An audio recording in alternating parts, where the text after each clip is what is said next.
सर्वांना जय भीम जय महाराष्ट्र. मी सातत्याने ठाणे महानगरपालिका क्षेत्रातील नियमबाह्य प्रस्तावित चालू प्रकल्पाविषयी बोलत असतो, ज्यांचं विधानसभा पूर्व निवडणुकापूर्व माजी मुख्यमंत्री ठाण्यातील विविध बहुउद्देशीय प्रकल्पांसाठी महाराष्ट्र शासन निधी मंजूर केला, परंतु सत्तांतर झाल्यानंतर देवेंद्र फडणवीस उपमुख्यमंत्री साहेब झाल्यानंतर महाराष्ट्रातल्या जे काही विशेष प्रकल्पाअंतर्गत निधी जो महाराष्ट्र शासनाकडून भरघोस यायचा मागील 3 वर्षाच्या कालावधीमध्ये आला, त्याचं कुठेही स्ट्रक्चरल लेखाजोखा नाही आहे, त्याचं कुठेही तांत्रिक परीक्षण नाही, त्याचं कुठलेही लेखापरीक्षण आक्षेप ऑडिटिंग नाही आहे. 350 कोटीचं का 3,500 कोटीचं ऑडिटिंग नाही आहे.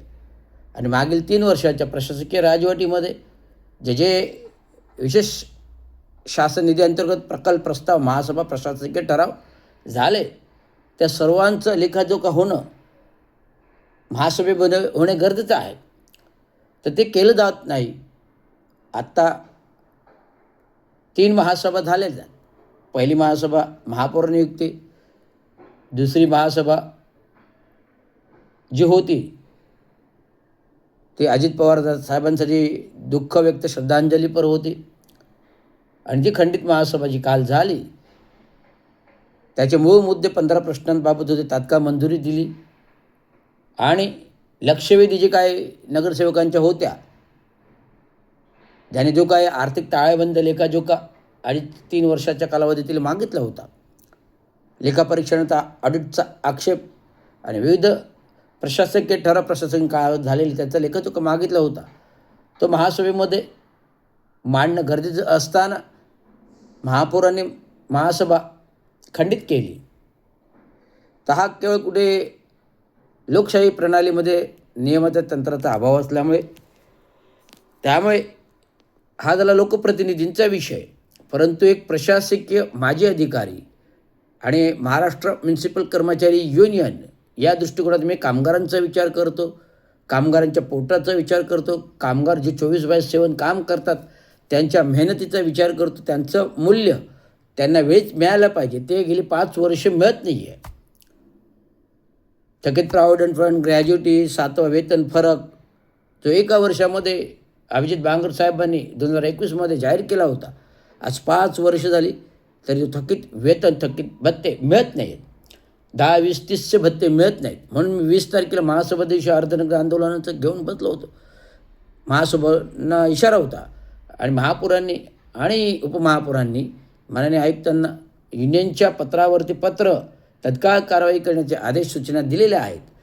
आणि महाराष्ट्र शासनाचे सुद्धा कामगारांची थकीत देणीबाबत निर्देश आहेत, पण ती लवकर दिली जात नाही. महानगरपालिका 10, 20, 30च्या बाबत प्रशासन बोलतं की महानगरपालिकेकडे कर्मचाऱ्यांचा तुटवडा आहे, आणि खरोखर महानगरपालिकेकडे कर्मचाऱ्यांचा तुटवडा आहे तर महानगरपालिकेने भरती करावी. माननीय देशाचे पंतप्रधान नरेंद्र मोदी यांच्या शिक्षण अभियानाअंतर्गत उच्च सुशिक्षित बेरोजगार लोकांना काही विशेष सेवा सुविधा ट्रेनिंग दिल्या गेल्या.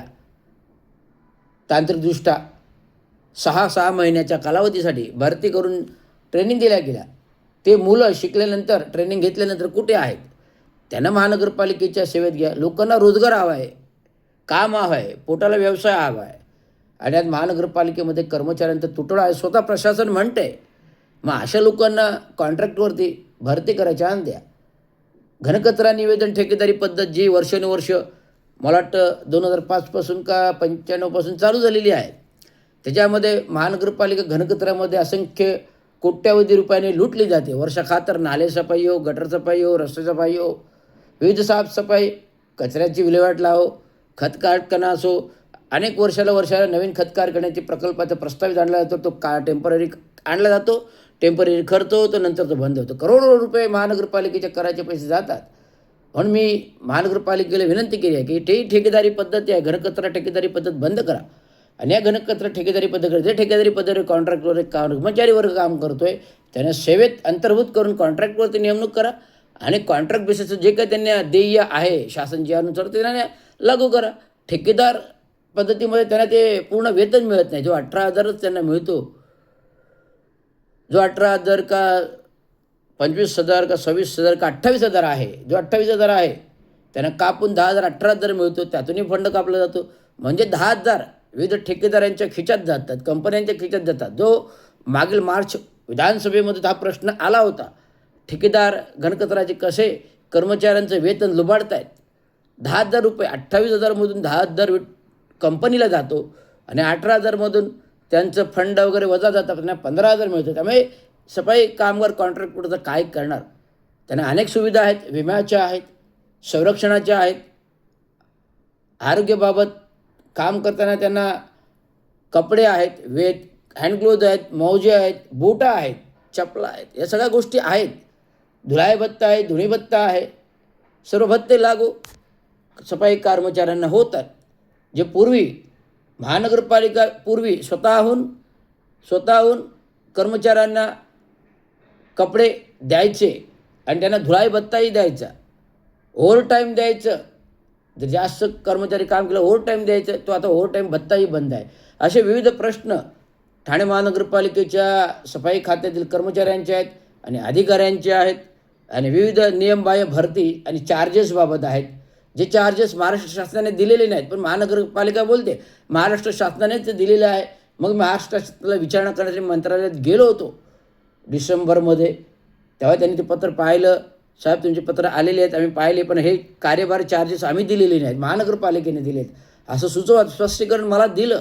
मग महानगरपालिकेला विनंती आहे, जर शासनाने दिलेली नाही, महाराष्ट्र शासनाने दिलेली नाही, त्यामुळे ते मला पत्र देऊ शकले नाही. त्यामुळे महानगरपालिकेने याचा मुख्यतः गंभीरतेने विचार करावा आणि तात्काळ हे नियमबाह्य प्रभारी कार्यभार जे आहेत, उपायुक्त दिलेले आहेत, SRA प्रमुख दिलेले आहेत, जे 4 प्रभारी चार्जेस दिलेले आहेत, अतिरिक्त आयुक्तांना एक CEO दिलेला आहे SRA, हे तात्काळ रद्द करा.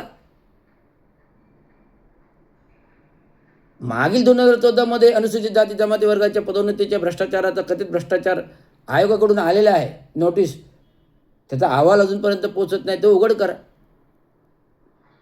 आयोगाला पाठवा. आत्ता आयोगाचे अध्यक्ष आनंदराज अडसूळ यांनी महानगरपालिका आयुक्तांना पत्र पाठवलेले की रवींद्र शिंदेने 10 वर्ष पदोन्नतीमधला अन्याय झाला. जर अन्याय झाला नसता आणि मला आदेश देऊनही मला पदोन्नती, जर आयोगाने आदेश देऊनही पदोन्नती दिली गेली नाही, त्याकडे पत्र लपून ठेवलं, दुर्लक्ष केलं, निष्काळजीपणा केला, त्यामुळे या सर्व कारणीभूत प्रशासन जबाबदार आहे. आणि अनुसूचित जाती जमाती आयोगाकडे हेच माझं म्हणणं आहे की जो 10 वर्ष माझ्या पदोन्नतीचा अन्याय झाले, 4 पदोन्नत्या गेले, त्याचे पूर्ण भत्ते मला लागू व्हावेत सेवेमध्ये, त्यामुळे मला तो पेन्शनमध्ये वाढ होईल. म्हणून हा माझा सातत्याने पाठपुरावा आहे, तो प्रशासनाने गंभीरतेने दखल घ्यावी ही तुम्हाला विनंती आहे. आणि आज विधानसभा आहे आणि विधानसभेमध्ये मी आता प्रश्न दिलेले आहेत, विविध प्रश्न दिलेत, सफाई कामगारांचे दिलेत, सफाई कामगारांच्या 15 वर्ष रखडलेल्या घरांचं दिलेलं आहे, इमारती तोडल्यात धोकादायक नसताना त्याचे प्रश्न दिलेले आहेत. हे सगळे कॉन्ट्रॅक्ट बेसिसचं पत्र, घनकचरा पद्धतीबद्दल प्रश्न दिलेले आहेत. अशा प्रकारे नियमबाह्य भ्रष्टाचार चालतो. पण महानगरपालिकेमध्ये 1 रुपया नसताना जे प्रकल्प चालू आहेत त्यांना तात्काळ स्थगिती आदेश द्यावे आणि बंद करावे, कारण महानगरपालिकेकडे निधी नाही. एवढंच मला सांगणं. धन्यवाद. जय हिंद, महाराष्ट्र, जय हिंद, भारत.